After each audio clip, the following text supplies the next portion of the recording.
do Sr. Presidente do Conselho Superior da Magistratura, o Sr. Juiz Conselheiro António Pissarra, a quem eu começo, naturalmente, por cumprimentar, em nome da Comissão, agradecendo a imediata disponibilidade que me manifestou quando o contactei para esta audição. Também cumprimentar a Sra. Doutora que acompanha o Sr. Presidente. Esta audição, como sabem, é a requerimento do deputado André Ventura, que foi aprovado por unanimidade depois na Comissão. O Sr. deputado André Ventura, uma vez que ainda estão a decorrer os trabalhos do plenário com votações, não pode, e sendo o único representante de partido, tem que estar presente nas votações. Assim que elas terminarem, eu falei com ele há pouco, virá ter connosco à sala e usará da palavra só na ronda de pedidos de esclarecimento por parte dos grupos parlamentares e dos partidos políticos representados aqui na Assembleia. Começamos então esta audição por dar a palavra ao Sr. Juiz Conselheiro Presidente para uma exposição inicial e depois faremos a ronda por ordem decrescente dos grupos parlamentares. Sr. Juiz Conselheiro, tem a palavra.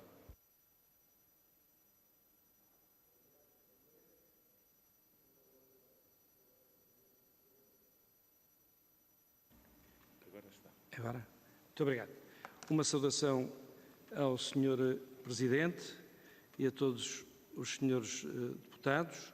É uma honra estar na Casa da Democracia, colaborar com a Assembleia da República e prestar os esclarecimentos que entenderem necessários sobre o problema da distribuição, em especial no Tribunal da Relação de Lisboa. Acompanha-me a Sra. Juíza, a Doutora Célia Santos, que representa o Conselho Superior da Magistratura no grupo de trabalho do ISFES, que está encarregado de rever a distribuição informática e trabalhar mais tarde no chamado algoritmo. Em traços gerais, o que é que lhes poderei dizer? Foi uma surpresa enorme para o Conselho quando começaram a surgir notícias acerca da possível viciação da distribuição no Tribunal da Relação de Lisboa. E, na sequência disso, logo no dia 13 de fevereiro, portanto, ainda muito antes da constituição de arguido do Sr. Desembargador Luís Vaz das Neves, por decisão minha, o Conselho procedeu a uma averiguação sumária. Essa averiguação sumária veio a ter resultados que foram apresentados ao Conselho Plenário no dia 3 de março e logo aí foi decidido instaurar 3 processos disciplinares a 3 senhores desembargadores e, para além disso, porque o ruído e a dimensão do problema fazia crer que era muito elevado, o Conselho determinou que se fizesse uma averiguação a todos os tribunais superiores, portanto, toda a distribuição dos tribunais da Relação e do Supremo, num período temporal que se entendeu suficientemente vasto e alargado para permitir uma sedimentação sobre aquilo que se estava a passar e, portanto, há uma averiguação de janeiro de 2017 a mais ou menos agora, desde há 3 ou 4 dias, que terminou com um relatório preliminar que inesperadamente surgem algumas notícias durante o fim de semana sobre esse relatório preliminar. É óbvio que o relatório preliminar não é ainda o relatório final, porque esse ainda está a ser elaborado pelo Sr.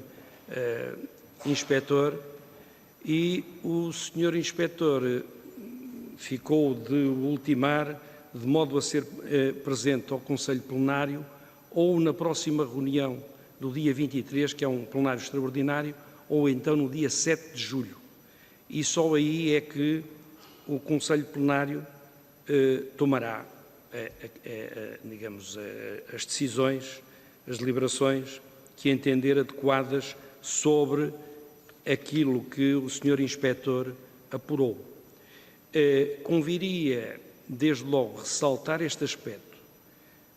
O Sr. Inspetor que realizou ou está a realizar esta averiguação ampla foi exatamente o mesmo que fez a averiguação sumária e que concluiu e propôs a instauração dos três processos disciplinares. Isto é um trabalho muito exaustivo. O relatório preliminar tem 45 folhas.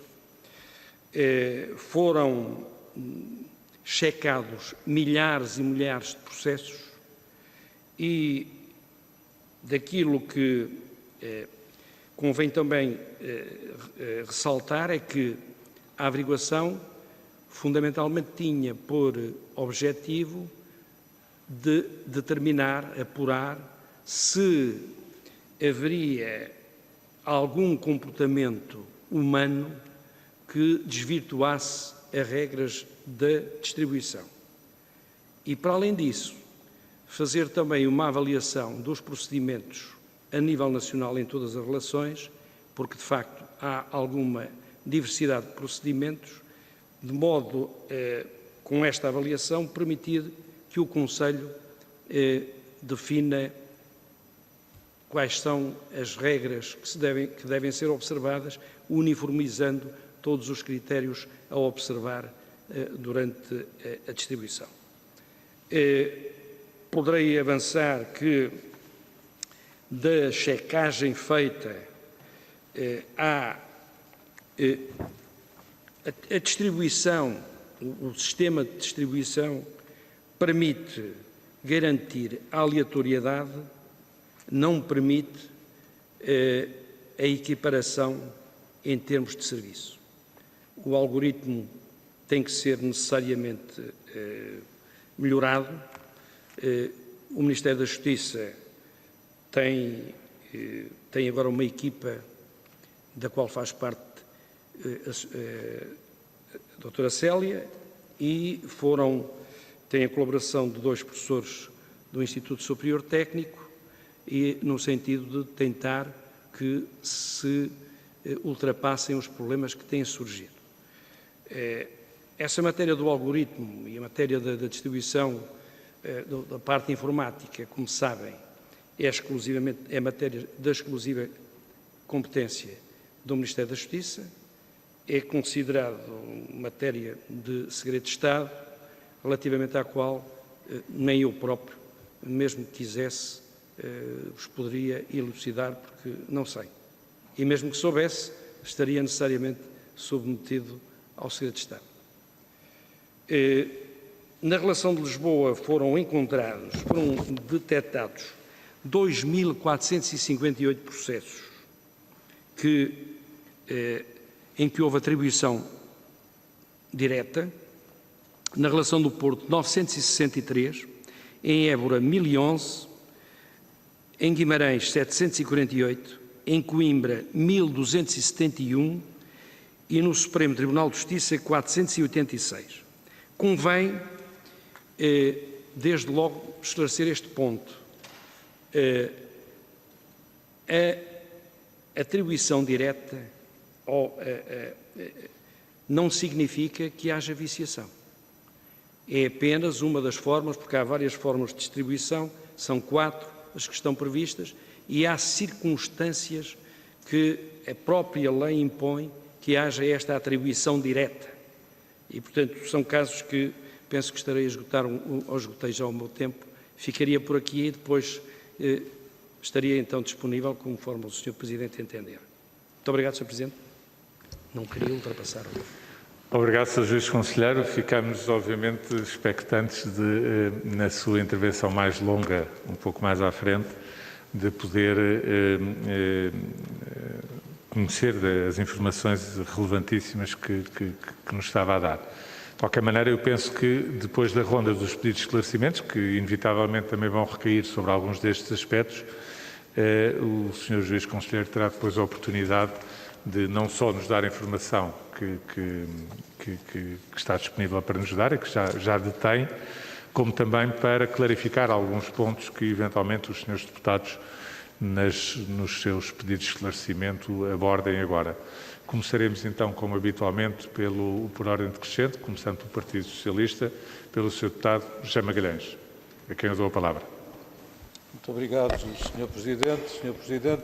Sr. Presidente do STJ, Doutora Célia Santos, Senhoras e Srs. Deputados, agradecemos esta contribuição para o esclarecimento de um ponto importante, porque a opinião pública ficou particularmente chocada pela ideia de que pudesse pairar sobre a justiça portuguesa a suspeição da atribuição sistemática de processos em violação da lei, transformando, portanto, o sorteio no contrário do que ele deve ser e lançando suspeições que, como se sabe, são terríveis, porque a mancha de óleo alastram, e o fator tempo é importante. Calhou a Covid em péssimo momento, porque provavelmente delongou aquilo que exigiria um esclarecimento, porventura, bastante mais rápido. Mas ele terá lugar no calendário que já foi anunciado e o que importa é, portanto, a consistência do trabalho apresentado e das medidas apresentadas. Na ótica da Assembleia da República, trata-se de saber se deve haver intervenção legislativa. Temos muitos outros poderes, naturalmente, até para o esclarecimento do caso, e não há nada que nos impeça de esclarecer até ao fundo aquilo que aconteceu nos serviços, uma vez que, na repartição de competências, o Ministério tem competências próprias, através do ICFES, neste momento histórico, já não foi assim no passado, e o Governo, como tal, também tem, e o Parlamento também tem as suas competências neste domínio. A minha primeira pergunta é sobre se o sistema que a lei neste momento prevê é suficientemente consistente ou se não. Porque os casos em que é possível a atribuição direta são os que estão previstos na lei, naturalmente, mas têm que ser, obviamente, bem aplicados, o que significa que tem que haver mecanismos de supervisão, de controle, de fiscalização regular, de acompanhamento. Não podemos pressupor a infalibilidade, nem, aliás, o seu contrário, mas não podemos pressupor a infalibilidade. Em segundo lugar, precisamos de saber, não é uma ciência oculta, a ciência dos algoritmos é a ciência do presente e do futuro. E a sua aplicação no terreno da lei, da aplicação prática da lei nos tribunais, apenas começou e terá seguramente muitas outras pressões, bastante, aliás, mais sofisticadas, que exigirão métodos de controle devidamente consagrados em texto legislativo. Portanto, a pergunta é se sentem já no Conselho a necessidade de tratar em sede legislativa ou de clarificar aspectos que hoje não estão claros. O terceiro aspecto que está em causa é mais melindroso e quanto a ele estamos muito limitados. Ou seja, não nos é dado discutir aqui casos concretos que estão em apreciação judicial e quanto ao desfecho dos quais nada sabemos, na verdade nada queremos saber, a não ser o seu resultado final, quando for final, uma vez que a última palavra não é dada na primeira apreciação. E, portanto, só nos resta sublinhar que esses casos são de grande melindre e que está por esclarecer, e devo dizer que temos particular curiosidade em relação a isso, como é que foi possível iludir os mecanismos em vigor. Só é possível iludir os mecanismos em vigor, como diria o outro, iludindo, ou seja, não aplicando o algoritmo e fazendo uma atribuição comandada pela vontade humana e executada por um executor que não tem que ser o autor, da ideia de fazer esse tipo de viciação. Mas não acontece no ar, portanto, seguramente aconteceu em concreto e, infelizmente, os sistemas informáticos não são insuscetíveis de manipulação.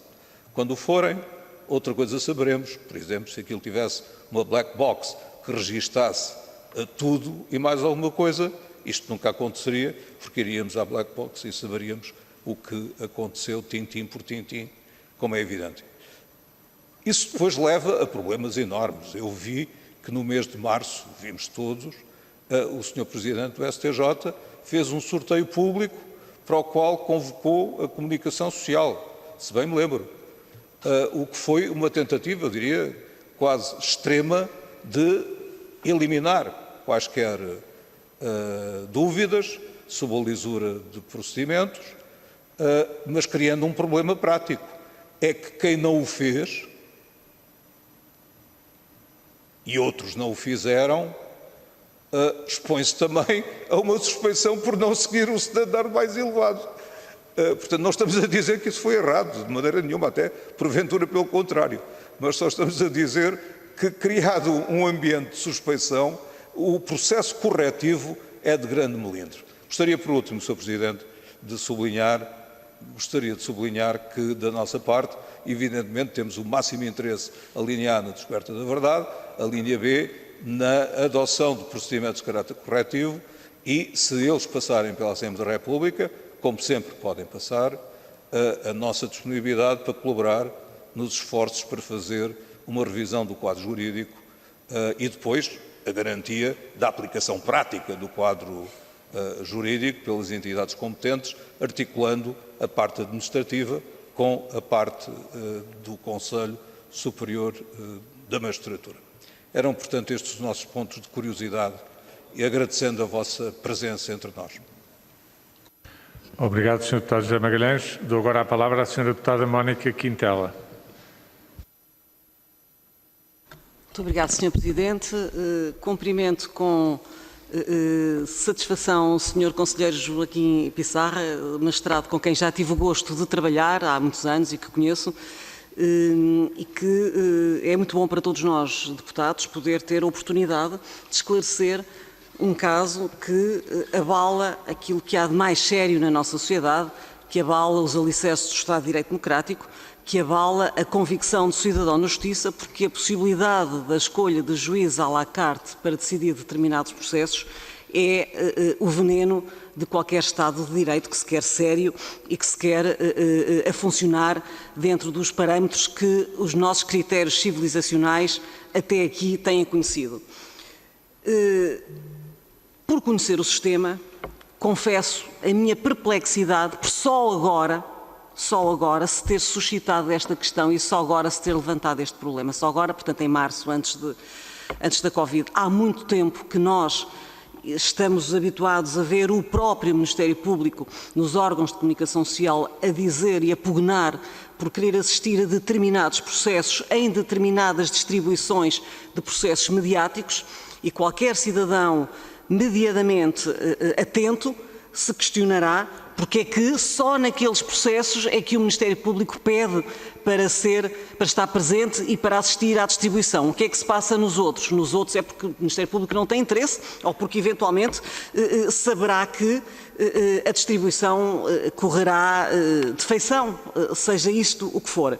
Eu já assisti a distribuições e preocupa-me muito por ver completamente infirmado não só os preceitos do nosso Código de Processo Civil, portanto, que estão previstos, que o Sr. Conselheiro conhece bem, nos artigos 213 a 218 deste diploma fundamental, mas também porque a distribuição eletrónica é algo que nós, cidadãos, portanto, já nem falo no advogado, nem nas partes, não conseguem controlar. Porquê? Porque desde logo na distribuição eletrónica, quem insere os dados, leia-se ou ouça-se, os magistrados que vão a sorteio é o funcionário. E eu pergunto, a minha primeira pergunta é, quem dá os nomes dos senhores magistrados, portanto, e agora aqui estamos a falar na distribuição dos tribunais superiores, portanto, nas relações e no Supremo, quem faculta os nomes dos magistrados para serem inseridos? Porque das vezes que assisti, eu já cheguei a assistir a distribuições porque pedi, precisamente por suspeitas, e pedi para estar presente, e o que me foi dito é que em determinadas situações só tinham inserido 2 nomes, por exemplo, e só tinham inserido 2 nomes precisamente para equilibrar a distribuição de serviço, porque o Sr. Magistrado A já tinha sido distribuído um determinado processo que era volumoso e que era complexo, o Sr. Juiz B estava de baixa, portanto, ou seja, temos aqui a preterição total do princípio do juiz natural, com tudo aquilo que isso acarreta e sem que nós cidadãos, possamos controlar, sindicar quem é que indica esses nomes. Também é prática nos tribunais haver determinadas distribuições e nós termos acesso, muitas vezes perguntamos e sabemos a quem é que calhou, quem é o relator, a quem calhou, e quando nos dão uma informação e depois vamos consultar as pautas, portanto aquilo que é fixado, verifica-se que o que é fixado não corresponde ao nome que tinha sido previamente indicado. E quando se pede para compulsar e para consultar esse nome, verifica-se que essa ata, ou seja, que nos termos do processo civil, as folhas que deveriam sair dessa distribuição, também não está disponível para verificação. Ou seja, enquanto que anteriormente, quando era o sistema das bolas, mal ou bem havia uma ata e haviam determinados procedimentos, agora aquilo que sai portanto, do sistema eletrónico não é controlável. Pelo menos nós cidadãos, não conseguimos controlar. Não sabendo quais os critérios, sendo que, e nós sabemos muitas vezes, que, por exemplo, um juiz que tenha já tido intervenção, por exemplo, na aplicação das medidas de coação, depois estará impedido de decidir sobre a questão do mérito da causa numa decisão final. Mas eu pergunto, não será muito mais transparente que sejam introduzidos todos os nomes dos senhores magistrados e que, ao ser feita uma distribuição, e se calha alguém que por qualquer motivo já esteja impedido, que essa folha fique de lado e que diga esse senhor magistrado não pode ter intervenção porque o processo não lhe pode ser distribuído porque já teve intervenção no processo. Portanto, isto é uma situação que me preocupa. Preocupa-me também, e há muitos anos que digo isto, o facto de só haver distribuição nos relatores e não nos adjuntos. Porquê? Porque isto leva a cumplicidades, e as cumplicidades e as confianças são sempre más conselheiras, porque levam desde logo à desconfiança de se perceber, e é a opinião comum, em que o juiz adjunto assina de cruz, como de resto também tem sido dada à estampa nos últimos, em alguns processos tristemente célebres, que também ficaram conhecidos e que obviamente não vou nomear, e entre alguém que assina de cruz ou alguém que adere à fundamentação do relator, por mais, enfim, controversa que ela seja, Sr. Conselheiro, venha ao diabo e escolha. Portanto, é tudo mau. Por isso, eu pugno pela distribuição também do juiz adjunto. Não deve ser sempre a mesma parelha, como é e como tem sido até agora, a decidir os processos. Deve ser feita a distribuição do relator e também dos adjuntos. Por fim, e estou a esgotar o meu tempo, e tenho muita curiosidade em saber isso,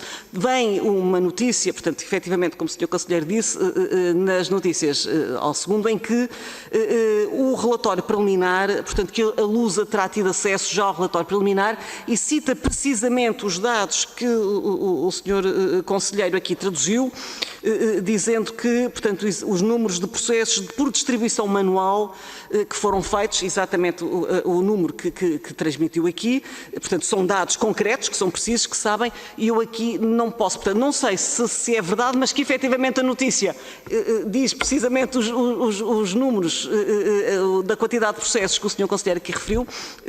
Eu queria perguntar e queria pedir desde já que o Conselho Superior da Magistratura pudesse fazer chegar à Assembleia da República não só este relatório preliminar e que, pelo menos, a agência Lusa aqui aqui o cita, mas como também depois o relatório final para que nós, deputados, possamos ter acesso e possamos também ver. Verifica-se que neste relatório, e não obstante as conclusões, para concluir, Sr. Presidente, refere que efetivamente, como referiu, portanto, não está aferida a questão do algoritmo, portanto, o processo, e termino por dizer que a distribuição como está presentemente, e sem que isso seja qualquer desprimor para qualquer senhor magistrado, obviamente, mas o sistema, e aqui estou a falar do sistema, não oferece qualquer tipo de fidedignidade. Esta é a percepção, portanto, e é a minha convicção. Muito obrigado.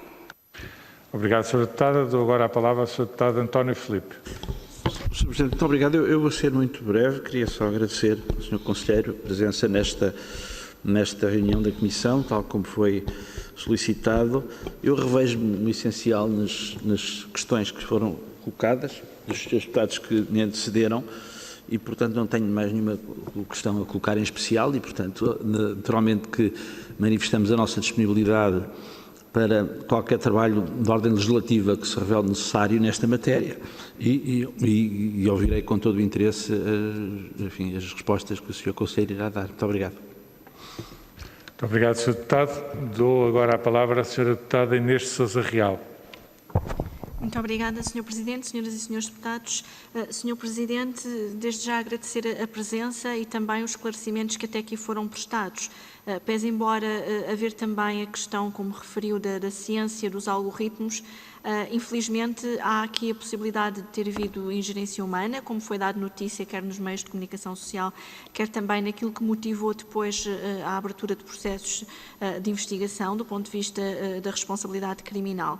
E nesse sentido, há aqui, do ponto de vista dos casos em concreto, e não sendo o nosso objetivo trazê-los para esta mesa de discussão, mas parece-nos que é incontornável atenirmos àquilo que foram as declarações do próprio ex-presidente Vaz das Neves, daqui do Tribunal da Relação, quando assumiu, e aqui passo a citar, que no âmbito da distribuição dos processos, que não atuou na altura com o objetivo de gerar benefício para qualquer interessado nos processos referidos, mas sim gerir situações, quer pela sua natureza e ante a delicadeza do contexto em que ocorreram, que exigiam a sua intervenção. E chama à colação estas declarações porque parece-nos que da mesma fica claro a possibilidade de viciação dos sorteios ou de pelo menos ingerência dos sorteios assim querendo. E nessa medida parece-nos que seria extremamente relevante percebermos se efetivamente esta situação já está cabalmente ultrapassada, ou seja, se neste momento foi ou não alterado o sistema de distribuição dos sorteios para perceber se a mesma continua a ser possível digamos, de ingerência humana, de alteração aqui dos resultados em função daquilo que possa ser uma vontade humana e também se foram adotadas outras medidas que possam mitigar este tipo de questões, se à margem do processo de crime também do ponto de vista interno e disciplinar foram ou não escrutinadas outros casos de abuso de poder ou de ingerência neste tipo de processos, uma vez também que na altura foi dita que existiria uma extensa averiguação do que se passou para de alguma forma ultrapassar aquilo que pudesse ter sido os efeitos deste tipo de alterações ou ingerências nos processos. E obviamente com toda a ressalva por aquilo que possa ser por um lado o custo das investigações e por outro lado também a matéria de natureza disciplinar, gostaríamos, Sr. Presidente, de ter este tipo de esclarecimentos destas averiguações, se verificaram ou não outro tipo de casos, ou então outro tipo de fragilidades do sistema que importem corrigir. Parece-nos que, acima de tudo, isso será o mais importante, porque o resto é matéria de competência própria que não se arrasta para este tipo de audição, mas para corrigir e para que no futuro possa-se evitar que este tipo de situações possam acontecer. E resta-me agradecer mais uma vez a disponibilidade do Sr. Presidente, numa matéria tão sensível, vir aqui de facto prestar os esclarecimentos que são devidos a esta Casa, porque não nos podemos esquecer, obviamente, a importância que o Tribunal tem, são um pilar fundamental da nossa democracia e, portanto, estamos todos aqui na disposição de contribuir com esta audição, acima de tudo, para reforçar aquilo que são os poderes justos dessa entidade. Muito obrigada. Muito obrigado. Temos entre nós já o Sr. Deputado André Ventura, que vai direto das votações. E chega bastante a tempo. Apenas para dar nota ao Sr. Deputado André Ventura, o Sr. Juiz Conselheiro fez uma breve apresentação inicial, dando conta que existe já um relatório preliminar, relativamente ao qual avançou já alguns dados, mas que se reservou agora para o período de respostas, para os esclarecimentos posteriores, de dar todos os dados, para além dos esclarecimentos pedidos pelos senhores deputados, os dados que neste momento já dispõem sobre esta matéria. Eu dou então a palavra ao Sr. Deputado André Ventura, necessariamente por um tempo maior do que aquele que seria inicialmente previsto na nossa grelha, uma vez que teria também direito à intervenção inicial. Portanto, eu pediria que se contivesse no máximo em 8 minutos, que seriam os 5 minutos iniciais, mais 3, e depois passaria a palavra então para os esclarecimentos ao Sr. Juiz Conselheiro. Sr. Deputado André Ventura. Muito obrigado, Sr. Presidente, e obrigado pela tolerância, visto que tinha que estar presente nas votações que estavam a terminar no plenário. Agradecer a presença também do Sr. Juiz Conselheiro hoje aqui, porque havia de facto um conjunto de questões que queríamos colocar relativamente à libertação, sobretudo à libertação dos reclusos e à forma como decorreu e à relação dos tribunais com essa libertação. E, portanto, vou avançar para algumas considerações e algumas questões que acho que é importante ter em conta. A primeira é que tinha sido garantido pela Sra. Ministra da Justiça que não seriam libertados os detidos a cumprir a medida de coação de prisão preventiva. O que se verificou por não ser verdade. Sr. Deputado, eu peço desculpa, a audição do Sr. Juiz Conselheiro é sobre um requerimento, de resto, que o Sr. Deputado é o próprio autor e que foi aprovado por unanimidade na Comissão e que tem que ver com as matérias da distribuição eletrónica. É evidente que eu não posso, não sei até que ponto é que trazer a questão dos reclusos vai dar ou não a isto. Agora, o que eu chamo a atenção do Sr. Deputado é que o Sr. Deputado gastará o seu tempo como entender, mas eu desde já também dou nota ao Sr. Juiz Conselheiro que o Sr. Juiz Conselheiro, o pedido da Comissão é para que nos preste esclarecimento sobre distribuição eletrónica. Se houver outros dados, o Sr. Juiz Conselheiro não tem minimamente qualquer tipo de, não se sinta minimamente obrigado a tecer considerações sobre elas, porque não é esse o objeto desta audição. Portanto, eu não voltarei a interromper o Sr. Deputado, o Sr. Deputado gastará o seu tempo como entender, mas fica desde já este alerta, a matéria é a distribuição eletrónica e os contornos que a mesma tem, e sobre outras matérias o Sr. Juiz Conselheiro poderá proceder como entender, respondendo ou não respondendo. Obrigado, Sr. Presidente. Bem sei. Queria aproveitar a presença aqui do Sr. Juiz Conselheiro, se entender, a prestar estes esclarecimentos e se os puder esclarecer, visto que é um tema que provavelmente não teremos a oportunidade tão cedo de discutir, e se tiver estes dados, ou pelo menos se conseguir referir-se a eles, soubemos que em vários dos casos foram libertados presos preventivos, que houve uma interpretação diversa em vários tribunais relativamente a esta matéria, mesmo face ao diploma que aqui foi aprovado na Assembleia, e portanto eu gostava, se tiver estes dados ou se nos puder facultá-los de alguma maneira, de sabermos de quantos reclusos ou aproximadamente em que estivessem em prisão preventiva e que foram libertados. Os critérios que levaram a esta libertação foram dispares em várias decisões e, embora seja uma questão naturalmente do Poder Judicial, convém termos presente, até para a exposição pública, os factos e os momentos em que foram feitos, sobretudo porque tinha sido garantido, e volto a referir pela Sra. Ministra, que não seriam libertados presos preventivos, o que não aconteceu, e aconteceu fora dos casos previstos de especial gravidade face à situação de idade ou de doença dos reclusos. De resto, temos várias decisões destas que poderemos também fazer chegar. E, portanto, agradecer-lhe se tiver estes dados e se puder facultá-los. Bom, em relação especificamente ao tema que nos traz aqui hoje, prende-se com o seguinte. Nós ficámos surpreendidos, todos, o país inteiro, com as notícias de alegada viciação ou, pelo menos, condicionamento da distribuição dos processos.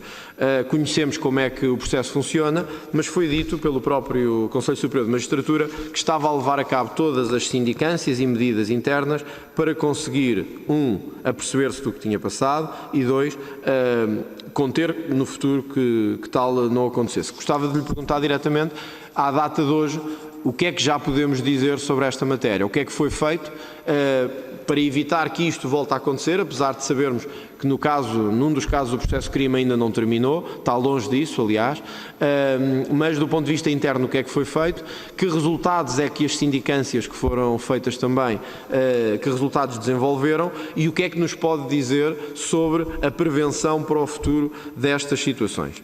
Este era um primeiro ponto. O segundo prende-se com a questão disciplinar. Houve também várias notícias de que teriam existido e confirmaram-se depois medidas disciplinares sobre visados envolvidos neste e noutros processos, mas aqui especificamente, para não fugir ao objeto que nos traz aqui, relacionado com o eventual condicionamento ou viciação de distribuição de processos, e gostava de lhe perguntar, do ponto de vista disciplinar, o que é que tem sido feito, se temos ou não, para além dos conhecidos, outros processos a decorrer nesta matéria, se há processos já concluídos e com que conclusão. Era importante que a opinião pública tivesse acesso ou que soubesse o que é que o Conselho Superior de Magistratura está a fazer numa matéria tão sensível como esta, em matéria disciplinar também. Por outro lado, e este era um dos pontos que nos parecia a nós mais importante, que são as regras a criar para o futuro. Penso que o Sr. Juiz Conselheiro já tinha referido, até numa intervenção que fez, que talvez fizesse falta alguma espécie de norma de harmonização para o futuro, para que situações destas não voltassem a acontecer. E era importante que todas as entidades fossem aqui envolvidas, para além do Conselho Superior de Magistratura, naturalmente, as ordens profissionais, a Ordem dos Advogados, outras, a própria Assembleia da República, os órgãos de soberania, isto é, se entende ou não que é necessário termos algo mais em termos normativos, ou vamos em termos deontológicos do que temos agora, para evitar que situações como aquelas que aparentemente, digo aparentemente porque há pelo menos um processo que ainda não chegou ao fim, que aparentemente ocorreram, para que não voltem no futuro a acontecer numa matéria tão sensível como aquela que nos traz aqui. E se podemos contar, pelo menos, com uma maior celeridade neste tipo de processos. É que hoje a opinião pública olha muitas vezes para estas situações, não tanto pela questão de fundo, mas pela questão da falta de celeridade destas decisões. Chegamos a ter casos absolutamente inenarráveis para a opinião pública de pessoas envolvidas, ou pelo menos aparentemente envolvidas neste tipo de situações, que continuam em funções que os processos se arrastam durante longo tempo até termos uma decisão. E nós já sabemos, vamos dizer assim, na justiça já sabemos o impacto que isto tem, nomeadamente na percepção da opinião pública sobre os grandes processos. Era importante que, face à sindicância que o Conselho Superior de Magistratura tem que fazer, que pudéssemos ter mecanismos de maior celeridade na tomada de decisões sobre estas matérias. E, portanto, queria-lhe perguntar também, desse ponto de vista, o que é que podemos fazer da interligação entre órgãos de soberania com o Conselho Superior de Magistratura, com a Ordem dos Advogados, com outros corpos de natureza social ou profissional, para garantir que situações destas têm também o tratamento de celeridade devido. Nós temos, obviamente, podemos sempre olhar para isto de várias formas. Podemos olhar para isto com o que se passa em Espanha ou com o que se passa em Itália, procurar ver quanto tempo demoram os corpos semelhantes a tomar decisões destas em Espanha ou em Itália. Apesar disso, não o vou fazer, nem penso que o devemos fazer, porque são corpos com uma regulamentação muito diferente e são também situações, todas elas, muito diferenciadas. Mas acho que o Sr. Juiz Conselheiro reconhecerá que a questão da celeridade é hoje uma questão fundamental para a opinião pública, é uma questão fundamental para os órgãos de soberania, para a Assembleia da República, e era importante que esta conciliação de posições fosse feita para podermos ter muito brevemente mais celeridade nesta matéria. Finalmente, gostava também de o questionar sobre se tem conhecimento de que situações como a que estamos aqui hoje a discutir possam ter ocorrido noutras zonas do país que não apenas em Lisboa. Ou seja, se tem conhecimento de que, ou por denúncias ou por algum tipo de exposição pública, possamos ter de facto um problema de dimensões nacionais e não apenas a questão localizada que vimos no caso relacionado com o Tribunal da Relação de Lisboa. Ou se tem conhecimento, e se puder dar a esta Comissão, se tem conhecimento de outras situações que possam ter ocorrido e que mereçam a atenção, sobretudo aqui também pelo impacto. A Justiça é uma área onde a confiança é fundamental. E se esta confiança se perde, e eu acho que todos, incluindo o Sr. Juiz Conselheiro, o Sr. Juiz Conselheiro foi dos primeiros a referir que a confiança dos cidadãos na Justiça nunca poderia estar em causa nesta abordagem. abordagem. Era importante saber, e vou terminar, Sr. Presidente, era importante saber se é um caso localizado ou se temos, como pensamos que é, ou se temos hoje alguns elementos suficientes que nos possam remeter para a ideia de mais situações como estas noutros tribunais do país, sejam eles da relação ou não. Muito obrigado e, mais uma vez, obrigado pela tolerância. Obrigado, Sr. Deputado. Um bocadinho fora da ordem, mas esteve a presidir ao plenário o Sr. Vice-Presidente José Manuel Pureza, mas já está entre nós e, portanto, eu dou-lhe a palavra.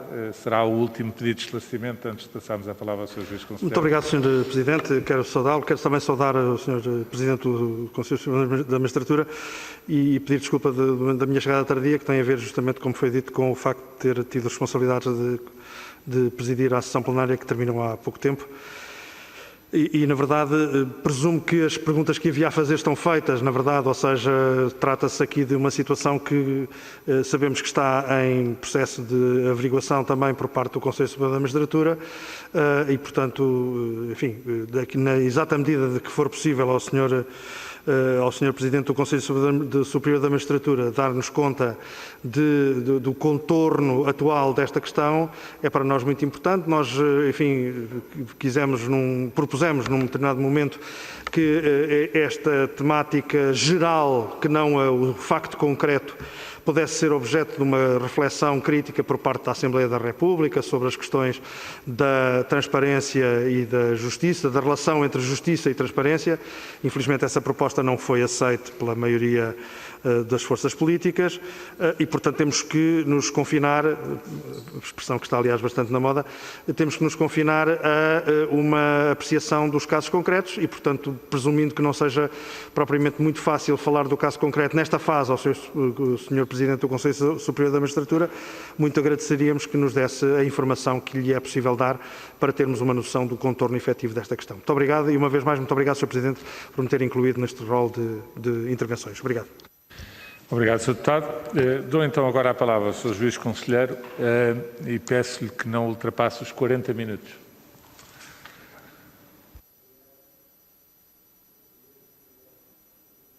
Senhores deputados que me colocaram questões, começaria pelo Sr. Deputado Dr. José Magalhães, que me colocou a seguinte questão: a necessidade de intervenção legislativa sobre a temática da distribuição informática. Há distinguir aqui dois aspectos, que é a matéria da distribuição, o funcionamento do know-how ou do hardware informático não necessita de qualquer intervenção.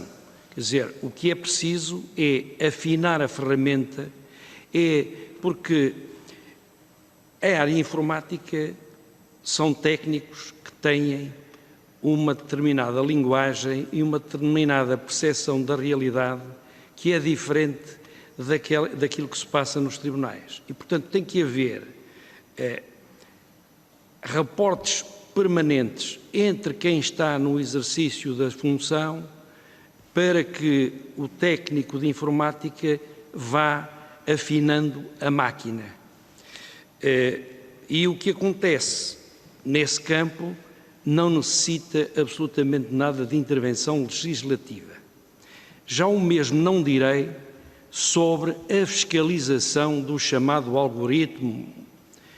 Nessa matéria é que eu acho que se imporá, os conselhos têm exigido essa intervenção nessa área e seria bom que a Assembleia pensasse no modelo de fiscalização de como é que funciona o algoritmo, porque nenhum de nós, a menos que seja algum que seja especialista na área informática, sabe como é que isto funciona. Eu, sinceramente, que não sei. E há uma coisa que aí eu posso garantir, daquilo que me tem sido dado a observar desde a experiência desde cerca de 2006, porque a primeira experiência que houve nos tribunais superiores com a distribuição eletrónica foi no Tribunal da Relação de Coimbra, onde eu era na altura Presidente. E recordo-me perfeitamente de muita da minha perplexidade para compreender como é que aquilo funcionava. E o que é que eu detetei nessa altura? A aleatoriedade era, na minha perspectiva, absoluta.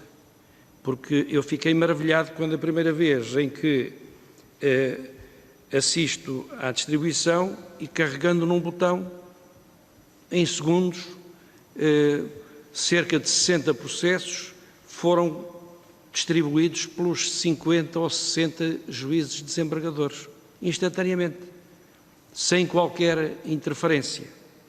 Mas também verifiquei que, no fim de cada ano, havia uma disparidade. E acho que ainda hoje isso acontece. Portanto, aquilo está associado a contadores e o que é que acontece? Não sei porquê, no fim do ano há uma ligeira diferença que naquela altura oscilava o máximo entre 5 a 6 processos distribuídos mais a alguns desembargadores do que a outros. Informou-me há pouco a doutora Célia, que acompanha e diz que isso ainda hoje se verifica. Portanto, haverá necessidade de o algoritmo ter aí alguma correção na questão da equiparação dos números. Eu utilizava mais ou menos este mecanismo. Todos os anos, no fim do ano, fazia a contabilidade e mandava pôr os contadores a zero e arrancava de novo, compensando aqueles que tivessem recebido menos. Não sei se isso é possível, digamos, se a ferramenta pode ser aprimorada de modo a permitir que esses problemas sejam ultrapassados sem problema de maior. São, digamos, pormenores, facetas de que eu, por mais que quisesse elucidá-los, também não sei. Estou convencido que é possível melhorar a aplicação e esse problema ser ultrapassado. A questão da ciência do algoritmo, eu estou sendo um problema de segredo de Estado, não sei, então não podia adiantar muito sobre isso. Deixarei para alguém que saiba alguma coisa da matéria, não sei se a doutora Célia está à vontade nessa matéria, para depois vos poder dar alguma explicação sobre isso. É aquilo que digo, não serei um info-excluído, mas não andarei longe disso, sei o trivial dessas matérias, portanto não vos poderei ser muito útil. Não sei se respondi completamente àquilo que o senhor deputado pretendia, mas eu tenho aqui a terceira questão sobre os casos concretos. É claro que eu, sobre os casos concretos, estou sobre o dever de reserva, estão a decorrer 3 processos disciplinares, há processo crime. Como sabem, o processo crime, o Conselho não tem absolutamente nada a ver com isso, é da competência exclusiva do Ministério Público e, portanto, não poderei adiantar. Os processos disciplinares estão a correr os seus trâmites normais, que foram agora com os prazos suspensos, portanto, não foi possível avançar tão célere quanto seria desejável, mas, de qualquer maneira, aquilo que eu tenho, as informações que me têm chegado é que estão a decorrer a bom ritmo e, portanto, esperemos que tenhamos algum resultado dentro de algum prazo razoável, que eu neste momento não posso aqui vincular e avançar, porque não falei sequer com nenhum dos senhores inspectores que têm os processos disciplinares. Sei que todos eles são pessoas diligentes e, portanto, estou confiante que rapidamente tenhamos alguns resultados. Pergunta-me o senhor deputado como foi possível iludir. O ser humano tem fraquezas e, portanto, também é natural que mas é matéria que está para ser apurada no processo disciplinar e no processo crime. Eu também não gostaria de estar aqui a avançar sobre isso. Quando houver resultados sobre isso, depois pronunciar-nos-emos, até porque há sempre o princípio da presunção de inocência e eu não gostava de estar a avançar aqui com algo que depois me viessem a dizer que eu gostaria a violar o segredo de justiça, mas é que mesmo que lhes quisesse dizer, além de não poder, não sei. Portanto, o Conselho, e aqui dando já, de certa maneira, alguma resposta, não seguindo mesmo a ordem, mas porque vem a talho de foice com o Sr. Deputado André Ventura, o Conselho, ainda antes de ser, digamos, propalado com ênfase na opinião pública a situação de eventual viciação, fez uma averiguação sumária e dessa averiguação sumária foram desencadeados 3 processos disciplinares que estão em curso e foi desencadeada esta averiguação ampla a todos os tribunais das relações e ao Supremo, portanto não ficou restrito ao Tribunal da Relação de Lisboa, com um período vasto, 3 anos, e as conclusões são estas que eu acabei de dizer. Foram analisados milhares de processos, há alguns que têm, todos eles têm justificação do ponto de vista legal, as atribuições, há justificação para isso.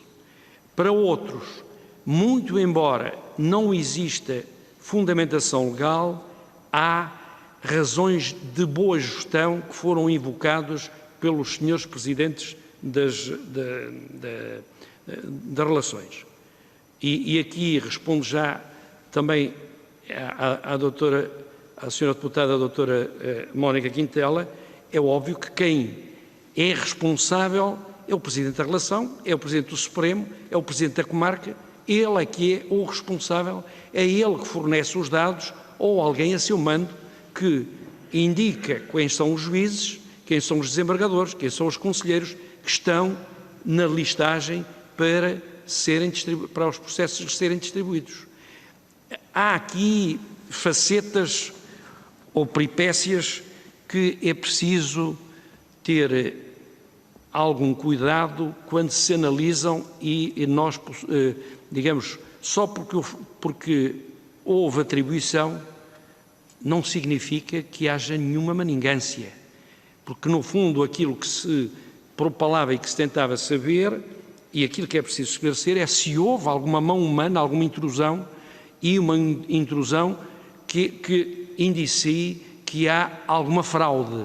Ora, aquilo que acontece é que a maioria, para não dizer a totalidade de todos os casos que estão aqui com atribuição manual, têm plena justificação, resultam da lei.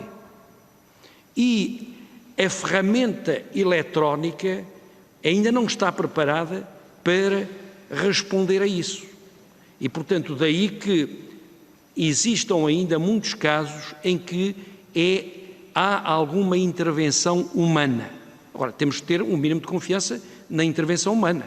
Pode falhar, mas para isso lá está o sistema para tentar detectar aquelas situações em que as coisas não ocorreram consoante a legalidade e a razoabilidade das soluções. Vamos aqui colocar algumas situações.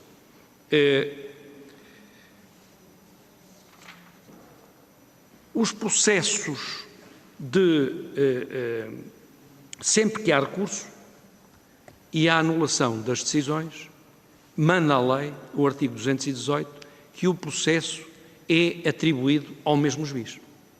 Isto, no artigo 218 do Código de Processo Civil, diz isso. Significa o quê? Havendo recurso para a relação, se o processo é submetido a uma distribuição eletrónica e é atribuído ao juiz X, ao desembargador X. Ele entende que a decisão está mal fundamentada, que a decisão é nula, anula a decisão e diz: voltem os autos à primeira instância para ser averiguada, ampliada a matéria de facto ou suprida qualquer formalidade que seja necessária para esse efeito. E, portanto, o que é que acontece? Quando o processo baixa à primeira instância, ele vai diretamente para o mesmo juiz. A ferramenta não está preparada para isso. Portanto, quando ele chega à primeira instância, imediatamente é atribuído manualmente àquele juiz. Mas está documentado, resulta da lei. O mesmo se passa quando esse juiz da primeira instância decide suprir a nulidade, decide ampliar a matéria de facto. Em recurso, diz a lei que o recurso vai exatamente ser atribuído ao mesmo desembargador. Isto, mutatis mutandis, também se passa para o Supremo. Portanto, quando o Supremo, em revista, anula uma decisão da segunda instância, o processo vem para o mesmo desembargador, mas quando houver novo recurso, o processo chega ao Supremo e não é submetido à distribuição normal, é atribuído manualmente àquele relator. É o que resulta do artigo 218. E isto que se passa no processo civil também se passa no processo penal. O artigo 379, número 3, e o 426 do reenvio sucede exatamente o mesmo mecanismo, com algumas cambiantes, mas é exatamente o mesmo mecanismo.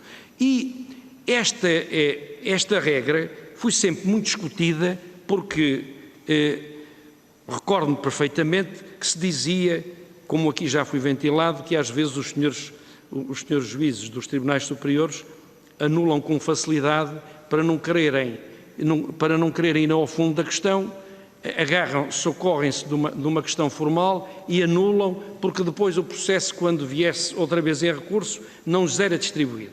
Ora, este artigo 218 e o 379 e o 426 vieram exatamente para enfrentar esse problema. O juiz a quem o processo foi distribuído da primeira vez não se livra dele pelo facto de o ter mandado baixar para suprir qualquer irregularidade. Portanto, temos aqui uma situação, e isto ocorre muitas vezes, em que há atribuição manual, mas já o ISFES está alertado para tentar ultrapassar este problema e suprir isto de modo a que não seja necessário a atribuição manual. O que é certo é que toda esta ferramenta da distribuição eletrónica e os sítios começaram por ser testados fundamentalmente na primeira instância. Os tribunais superiores só muito recentemente passaram a ter os sítios. A distribuição eletrónica já há mais tempo. Alguns dos tribunais, nomeadamente em Coimbra, que está desde 2006, mas nem todos os tribunais tinham a distribuição eletrónica. O mesmo se passa com os sítios. Portanto, o que é que acontece? Toda a atividade de aprimoramento da ferramenta incidiu sobre a primeira instância. Só agora, quando os sítios passa a ser prática corrente nos tribunais superiores, é que se passam a reportar alguns aspectos menos positivos da ferramenta, no sentido de serem ultrapassados. E o que acontece neste interim é que muitos dos senhores presidentes das relações tiveram procedimentos diferenciados. O que esta averiguação permitiu foi detectar essa diversidade de procedimentos e agora avançarmos a seguir, quando o Conselho agora apreciar esta averiguação, o resultado desta, avançar com propostas no sentido de uniformização de todos os procedimentos. Eu poderei, enfim, elencar aqui algumas das situações que ocorrem sobre isso, mas gostaria de alertar e ficar por aqui quanto ao Sr. Deputado José Magalhães, que me colocou a questão da lisura do procedimento sobre a distribuição, que eu tinha convidado e tinha feito. Para mim, eu dei sempre como certo que o ato de distribuição é um ato público a que qualquer cidadão pode assistir. E quando fui confrontado, e quando sou confrontado, sou o primeiro a dizer: quem quiser ir assistir a todas as distribuições que são realizadas no Supremo, pode ir assistir. Não há nada a esconder. Aquilo tem é óbvio que é preciso perceber um pouco como é que as questões funcionam, porque a partir do momento em que há especialização, mesmo nos tribunais superiores, o que é que acontece? Tem que haver, porque a distribuição, a ferramenta não está preparada, tem que haver alguém que, se vem um processo de propriedade intelectual distribuído no Supremo ou na relação, o que é que acontece? Tem que haver alguém a inibir, a impedir que aquele processo seja distribuído pelos 60 conselheiros, porque só 10 é que têm aquela especialização. E, portanto, tem que haver alguma operação humana, porque o mecanismo não está, a ferramenta não está ainda preparada para imediatamente dizer: este processo que vem aqui é de propriedade intelectual, vai para a 7ª secção do Supremo. E a 7ª secção do Supremo são estes 10 conselheiros. Não está ainda preparado. Pode vir a estar, esperemos que sim, mas por enquanto não está. Portanto, quando o processo chega ao Supremo, na central, a pessoa que vai classificar o documento e já sabe que aquele processo só pode ser distribuído a 10 conselheiros ou 9 conselheiros, que são os que estão na área dessa secção. Mas quem diz nisto, diz na área do laboral. Um recurso da secção social, quando chegar ao Supremo, já sabe de antemão que só vai ser distribuído entre os 5 ou 6 ou 4 dos juízes conselheiros que estão colocados na secção social. E nisso, por enquanto, é necessária a mão humana.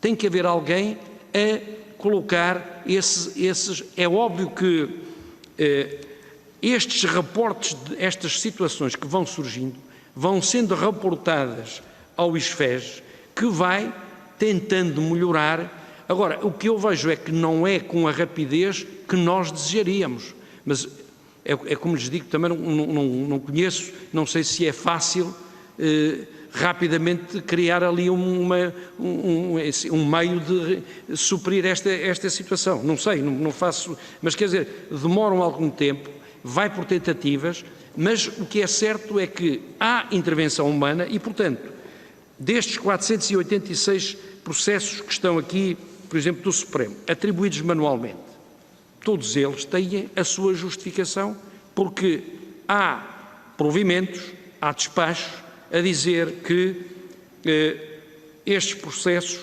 só são distribuídos à 7ª secção, aqueles só são para a 5ª ou para a 3ª ou para a 2ª. Por exemplo, todos os processos de insolvência ou todos os processos que têm a ver com insolvência são todos distribuídos à 6ª secção. Todos.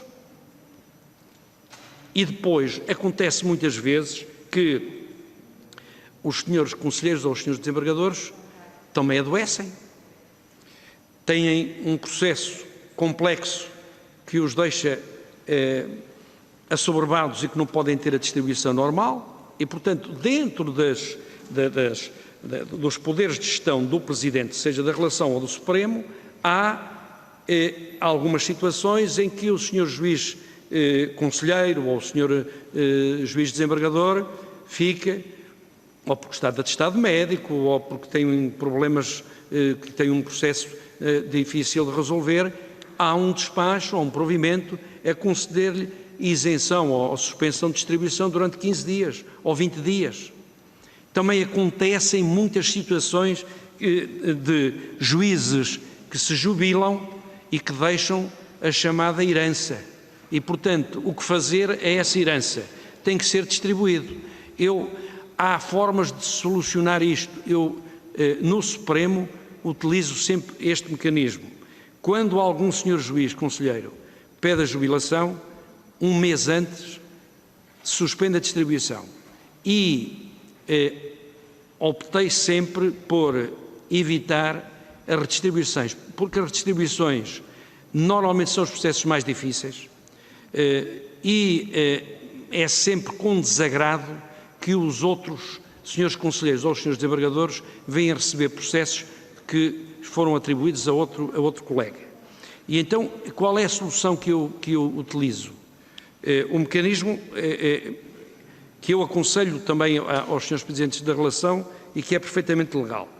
Os senhores juízes, conselheiros ou os senhores desembargadores que se jubilem e tenham processos ficam autorizados pelo Conselho Superior da Magistratura porque eles estão jubilados, portanto podem ser chamados ao ativo a desempenhar as suas funções, são autorizados pelo Conselho a ultimar todos os processos que têm em mãos e, portanto, já não há lugar a redistribuições. Mas o que é certo é que nem sempre foi seguida essa orientação e o que se passa é quando chega à altura de estão 50 ou 60 processos para distribuir. Também acontece isso quando os senhores juízes são transferidos de relação e deixam alguns processos para despachar. É necessário atribuí-los a quem?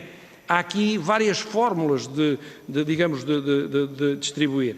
Ou se pega nesses processos e são distribuídos por todos, ou se pega nesses processos e se atribuem todos manualmente a quem o vem substituir, ou então também há outra, e aqui entra uma outra regra que é, e os vários procedimentos que os presidentes das relações têm.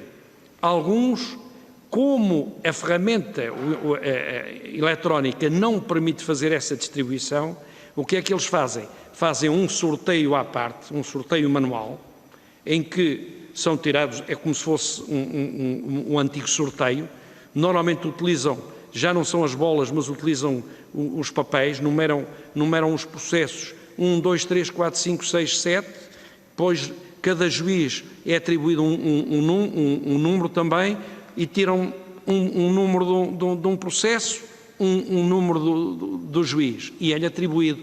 E depois esse processo é introduzido dentro do sistema eletrónico de modo a ser contabilizado dentro dos contadores.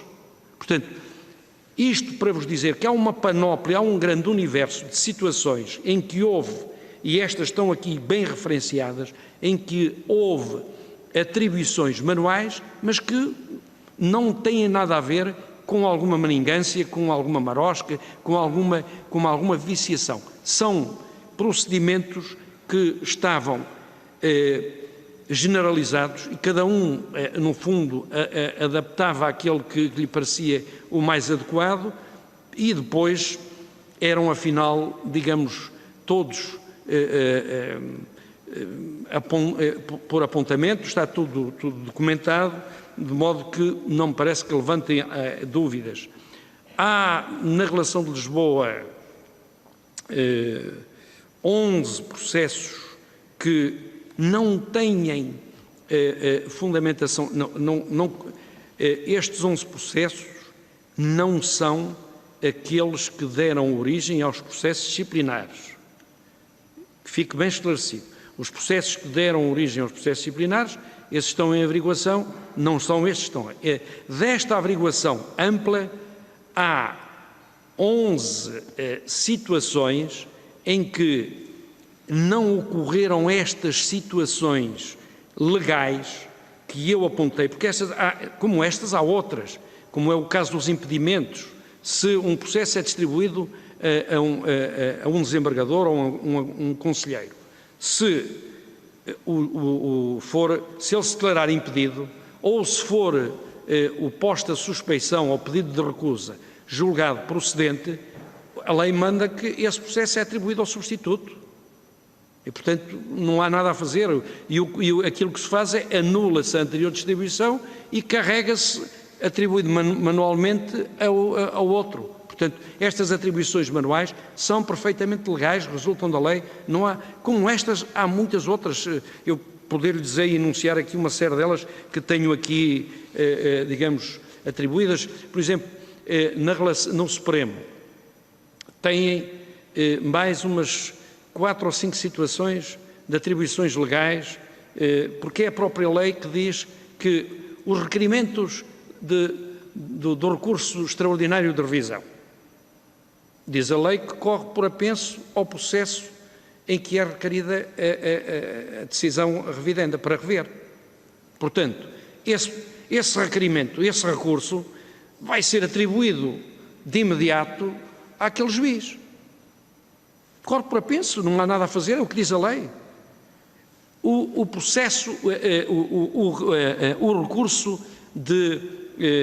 extraordinário para uniformização de jurisprudência, exatamente igual. É a própria lei que diz que corre por apenso à decisão recorrida. Como sabem, nestes recursos há um acórdão fundamento e o acórdão recorrido.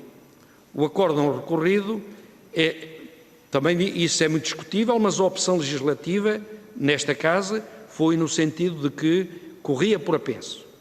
E só depois, se o juiz relator ou a conferência entenderem que deve o processo prosseguir, é que ele é sujeito à distribuição, só numa segunda fase. Portanto, toda esta panóplia de situações, existem outras, que eu, se quiserem, poderei avançar aqui com outras situações, mas creio que estas são perfeitamente... Por exemplo, tenho aqui uma outra que é normal.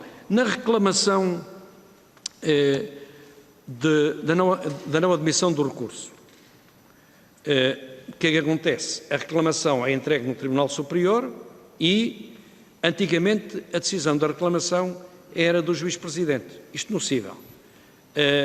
Só que se entendeu que não devia ser do juiz-presidente e passou para o juiz-relator. Portanto, a reclamação é, numa fase inicial, submetida à distribuição, normal, e o que é que acontece a seguir? Se a reclamação for julgada procedente, diz a lei que o juiz-relator requisita o processo e o processo é-lhe atribuído a ele. É ele que já foi, ele, relator inicial, é ele que vai decidir e tramitar aquele processo. É uma atribuição normal, é da lei. Portanto, não há aqui, estas atribuições não têm nada a ver com alguma viciação. E como estas outras que eu lhes poderia, enfim, enunciar. Mas estava, portanto, a explicar-vos que todas estas, digamos, atribuições manuais estão a ser alertadas para...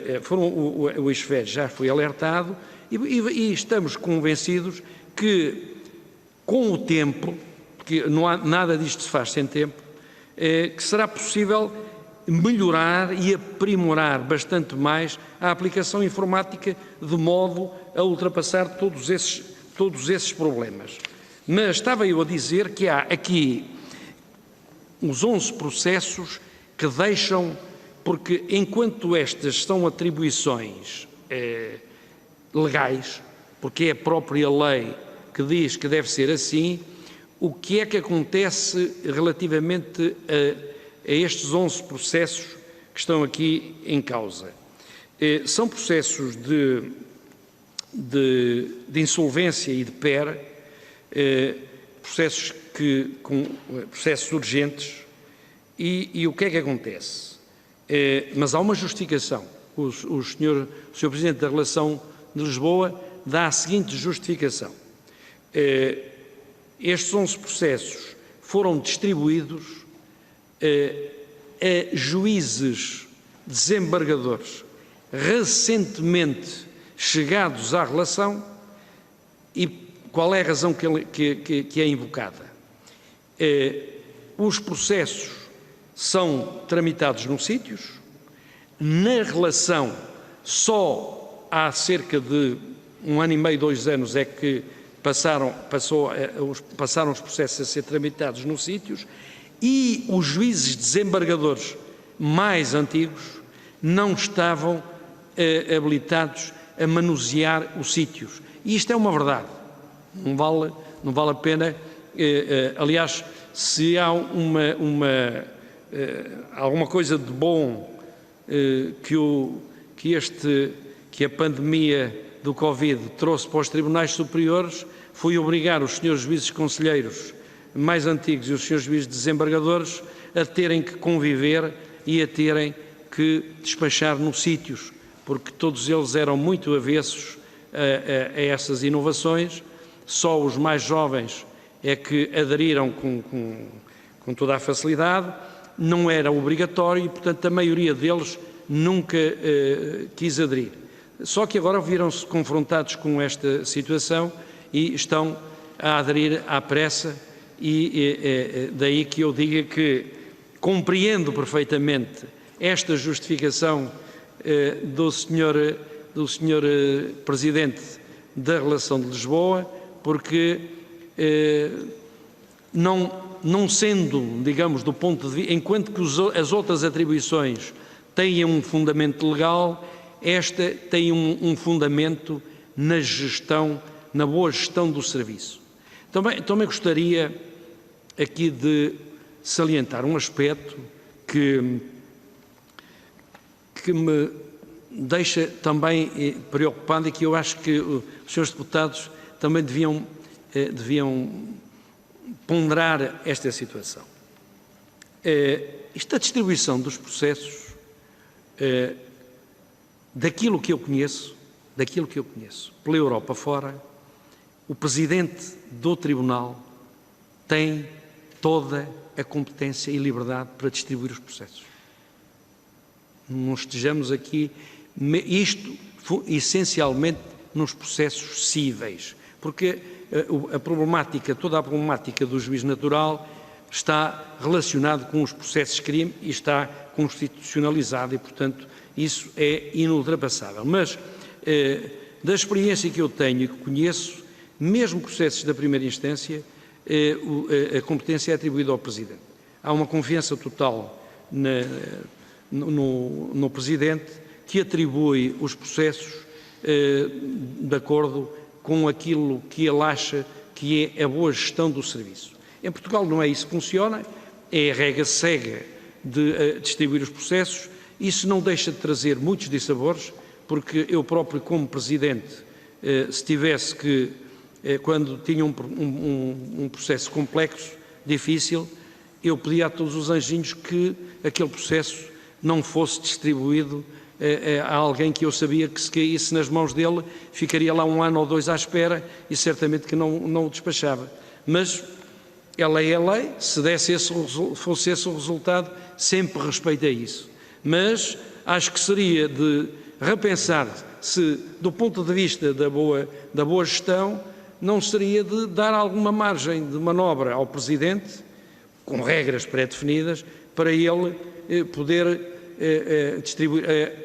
Muito recentemente tive uma conversa com um senhor advogado também muito conhecido e muito experiente nesta área, que me dizia que chocava-o que em Portugal não fosse possível aproveitar os conhecimentos ou o investimento que um determinado juiz, seja na primeira ou da segunda instância, ou conselheiro, faz numa determinada área, e investiu, estudou, possivelmente é um expert naquela matéria, e nunca mais volta a ter um processo daqueles.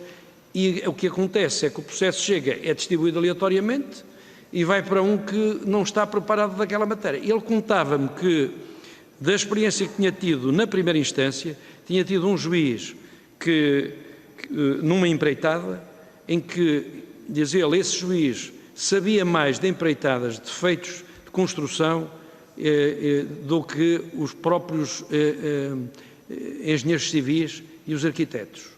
E diz ele, e o que aconteceu, certamente, é que todo o investimento que esse juiz fez na área das empreitadas, depois foi um desperdício porque nunca mais lhe terá possivelmente sido distribuído um processo desses. Eu acho que seria bom que reponderassem se, de facto, nessas circunstâncias, não seria, portanto, de ponderar, de dar com alguma com confiança, mas também responsabilidade para o Presidente poder, nessa matéria, enfim, gerir, mas isto tudo para bem do serviço, não é para estar a fugir nem a servir o juiz à la carte, como a senhora deputada falou. Bem, eu estou quase a chegar, gostaria de só responder aqui em primeiro, penso que ao Sr. Deputado José Magalhães, penso que terei respondido, não sei se satisfatoriamente. Quanto à doutora Mónica Quintela, eu gostaria de lhe dizer o seguinte: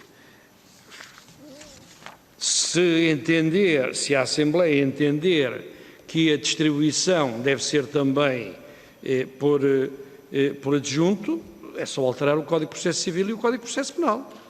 Porque o que está na lei, quer no Código de Processo Civil, quer no Código de Processo Penal, quer na lei de organização do sistema judiciário, é exatamente o processo é distribuído ao relator e os juízes funcionam por antiguidade, é o primeiro adjunto, o segundo adjunto. O que define é enfim, o relator é que define a distribuição. Agora, se eventualmente entenderem que devem alterar, eu tenho alguma dificuldade em ver isso execuível. Mas, se a Assembleia é soberana, se alterar os códigos, pois os juízes irão certamente tentar acomodar-se com tudo isto. Depois, tinha-me aqui, eu já respondi à questão de inserir os nomes dos senhores desembargadores ou dos senhores conselheiros são indicados pelo Presidente, com essas limitações, necessariamente, se está numa área que é uma área especializada, só esses é que estão submetidos à distribuição. Tinha aqui uma outra questão que diz a doutora Mónica que não é muito fiável. Eu, para aquilo que eu conheço e que eu sei, eu consulto todos os dias, tenho um cuidado de consultar todos os dias as tabelas de distribuição eletrónica. Estão quer na página dos tribunais, quer na página dos sítios, está lá tudo. Se for, eu não tenho agora aqui presente, mas diariamente eu vou ver a distribuição no site do Supremo, lá está a distribuição. A distribuição é feita diariamente, lá vem do cível, do crime. Agora, não se podem fazer distribuições quando não há processos. Quer dizer, se não chegarem processos, não se distribui, não é? Penso que, por último, pediu para, se fosse possível, entregar o relatório inteiramente disponível. Eu colocarei o problema ao plenário.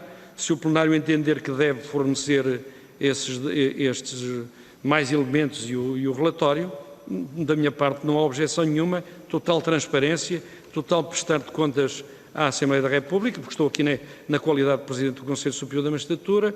O Conselho presta contas à Assembleia entregando o relatório anual e sempre que a Assembleia entender que obter quaisquer esclarecimentos, inteiramente disponível para esse efeito e, portanto, não será com o meu voto contra ou com a minha objeção que esse relatório não chegará ou essa informação não chegará à Assembleia da República. Penso que terei respondido, grosso modo, não é possível, também o tempo que disponho já estou a ultrapassar, Sr. Presidente, com a boa vontade. Passaríamos para... o Dr. Filipe diz que se revia nestas questões, eu penso que terei respondido, se não, estarei inteiramente disponível para esclarecer qualquer ponto. A doutora Inês Sousa Real colocou o problema das declarações do Dr. Vaz das Neves. Eu Sobre esse processo em concreto, não me poderei, como deve calcular, pronunciar. Está o processo disciplinar em curso, há um processo de crime em curso e, portanto, não quero de maneira nenhuma pronunciar-me sobre o que é que se terá passado. A seu tempo veremos. Que eu saiba, outros casos. Temos, pelo menos, mais 2 outros casos em que o Conselho deliberou logo no dia 3 de março, perante o resultado da averiguação sumária, desencadear mais 2 processos disciplinares. Um processo disciplinar ao Dr. Orlando Nascimento, que era o Presidente do Supremo, da Relação, e ao Dr. qualquer coisa Gonçalves, Rui Gonçalves, que terá recebido segundo consta, terá recebido um processo, teria recebido as alegações com alguma data muito antes do processo lhe ter sido distribuído, e, portanto, isso levantou muitas dúvidas que estão a ser averiguadas no processo disciplinar e que eu não queria agora estar aqui a adiantar mais sobre isso, até porque não sei, porque o processo disciplinar não foi concluído e, portanto, enquanto não vier, o processo é secreto e, portanto, não poderei adiantar sobre isso. Agora, sobre outros casos, eu estou convencido, tenho confiança de que não existem outros casos, mas quem é que garante que não são cometidos outros crimes ou outros tipos? Isso são, quer dizer, não há...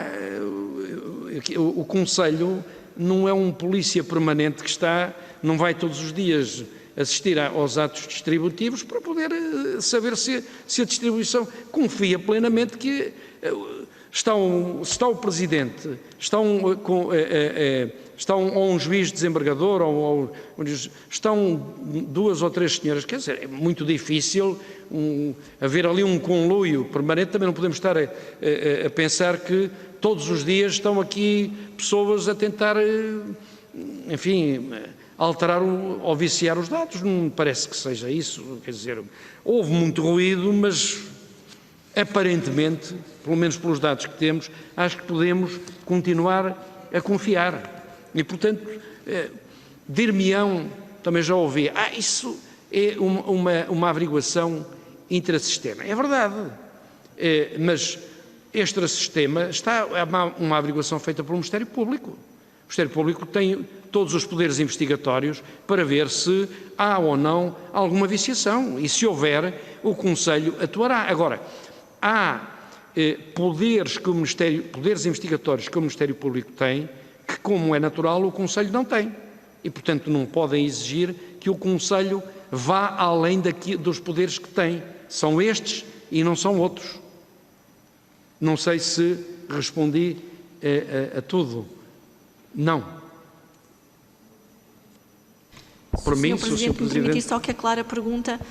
O sentido da nossa questão era precisamente perceber se há algum tipo de resposta que considera importante dar, nomeadamente no combate à corrupção, nomeadamente seja por formação dos magistrados, seja reforçando os meios. Se calhar não fui bem clara na questão que coloquei há pouco, mas acima de tudo que respostas é que o Conselho vê que, para além daquela que possa ser a esfera disciplinar ou judicial, que nos parece fundamental para evitar precisamente que futuras situações aconteçam novamente, até porque uma árvore não faz a floresta e, obviamente, que nem todos os magistrados têm essa mesma postura, mas é importante haver aqui um conjunto de respostas a dar face a estes episódios, que são gravosos, tendo em conta os indícios existentes. Muito obrigada. Posso, Sr. Presidente, responder? Conceda, Sr. Juiz Conselheiro. Eu pedi-lhe que tentasse sintetizar. Ser o mais rápido. Nós vamos ter que libertar esta sala. Bem, então, em breve. Muito bem. Eu vou tentar... O objeto desta audição não era o fenómeno da corrupção. Portanto, eu não queria estar a avançar. É que também não podemos estar a pensar que houve aqui algum fenómeno corruptivo e que todos estes processos tudo isto é corrupção. Vamos esperar que a investigação faça o seu trabalho e, se houver corrupção, os tribunais atuarão e o Conselho não deixará de atuar. Agora, o que é que o Conselho fez? O Conselho fez esta averiguação ampla, tem agora os dados em que se verifica que há alguma diversidade de procedimentos e vai agora dizer aos senhores Presidentes das Relações que a distribuição têm que ser adotados critérios ou procedimentos uniformes e tentar que o ISFES contemple nesta ferramenta essa uniformização de procedimentos, para de vez não haver suspeitas nem a mão humana, a menor intervenção humana na distribuição eletrónica. Isso é aquilo que o Conselho tentará fazer futuramente. Entrando agora, passando para o Sr. Deputado André Ventura, é óbvio que, como o Sr. Presidente teve o cuidado de frisar, a questão da libertação dos reclusos sai fora do âmbito da audição e eu não entrarei, naturalmente, em qualquer explicação sobre essa matéria. Dir-lhe apenas que o Conselho, na altura oportuna, fez comunicados diários, às vezes até mais que um, dando os dados, fornecendo os números dos reclusos que foram restituídos à liberdade e, mesmo que quisesse neste momento, não tenho os dados para lhe fornecer. Mas esses dados estão disponíveis até no site do Conselho, facilmente se obtêm. A segunda questão que me colocou é o que foi feito em matéria disciplinar e para o futuro. Ora bem, o que foi feito, eu já enunciei aqui o que é que foi feito. Foram desencadeados uma averiguação sumária. Essa averiguação sumária desembocou em instauração de 3 processos disciplinares. Um dos processos disciplinares levou a que o próprio Presidente da Relação de Lisboa renunciasse ao cargo. Não é normal, mas, portanto, houve alguma visibilidade no trabalho que foi feito, desenvolvido pelo Conselho. Esses 3 processos estão a decorrer. Há esta averiguação sumária é uma averiguação ampla a todos os tribunais superiores e num período amplo de 3 anos, o que permite ter já uma visão alargada da diversidade de procedimentos e agora, ao ser analisado pelo Conselho, certamente que irá aconselhar e dizer ao Ministério o que é que deverá fazer juntamente com o ISFES de modo a melhorar a distribuição eletrónica. Também sobre a celeridade, Sr. Deputado, não sei que celeridade poderia ser maior. Há aqui um aspecto em que eu penso que poderei adiantar-lhe quanto à celeridade, que tem a ver com o problema, mas isso está no Estatuto. O Estatuto é muito recente, foi revisto, entrou em vigor em janeiro, e não alteraram, apesar de haver proposta nesse sentido, que é de permitir ao Conselho que, quando instaura o processo disciplinar, se a situação for grave, o Conselho poder imediatamente suspender do exercício de funções o visado. Quer dizer, é que hoje, como já sucedia antigamente, só depois de instauração do processo disciplinar e sob proposta do respectivo inspetor é que o Conselho pode atuar. Quando me parece que seria de toda a utilidade que o Conselho, quando tivesse que instaurar um processo disciplinar por algo grave, pudesse de imediato suspender de imediato o visado, o juiz arguido. Mas isso será...